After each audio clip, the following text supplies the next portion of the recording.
हाय people. चलो इस video में हम जानते हैं कि how tax on total income up to ₹7 lakh will be nil.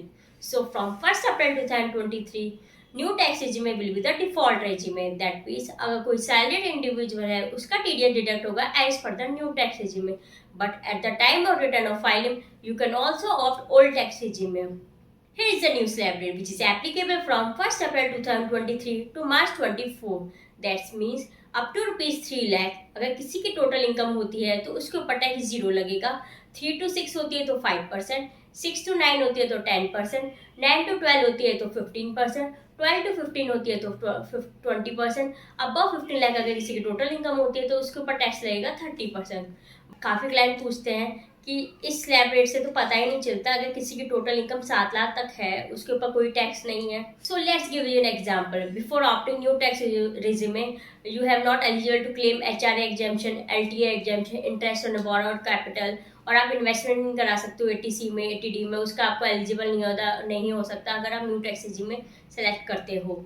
But there is some catch that you are eligible to claim standard deduction up to ₹50,000। और अगर किसी की इनकम 7 लाख तक है तो उसको 87A में रिबेट मिल जाएगा 25,000 का। बट जो प्रीवियसली था 12,500, अगर किसी की टोटल इनकम होती है 5 लाख तक, बट वो ओल्ड टैक्स में था। Apart from that you are eligible to claim deduction अगर कोई एम्प्लॉयर कॉन्ट्रीब्यूट करता है एनपीएस में और कोई इन्वेस्टमेंट करता है अग्निवीर कॉर्पस फंड में वाइल ऑप्टिंग न्यू टैक्स में। सो लेट्स गिव एन एग्जांपल। अगर किसी की टोटल इनकम है 7 लाख तक तो उस केस में कितना टैक्स बनेगा? That means up to 3 lakh तो एग्जाम्प्ट ही है, तो 3 to 6 पर आपका लग जाएगा 15,000, that means at the rate of 5%, और 69 पर लग जाएगा 10% टैक्स, दैट इज 10,000। 25,000 का आपका टैक्स लग जाएगा। बट इस केस में आपकी टोटल इनकम 7 लाख तक है तो आपको रिबेट मिल जाएगा 87A का 25,000, तो that means net tax payable बन जाएगा जीरो। वो इनकम कुछ भी हो सकती है, सैलरीड की हो सकती है, या फिर हाउस प्रॉपर्टी की हो सकती है, या फिर अदर सोर्सेज की कोई इनकम हो सकती है।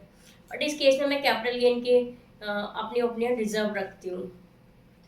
अब काफ़ी लोग पूछते हैं कि मैं कितनी बार ओल्ड टैक्स रेजिमे से तो न्यू टैक्स रेजिमे में शफल कर सकता हूँ। तो इन दैट केस अगर कोई सैलरीड इंडिविजुअल है तो वो ओल्ड टैक्स रेजिमे से न्यू टैक्स रेजिमे में काफ़ी कितनी बार भी जा सकता है।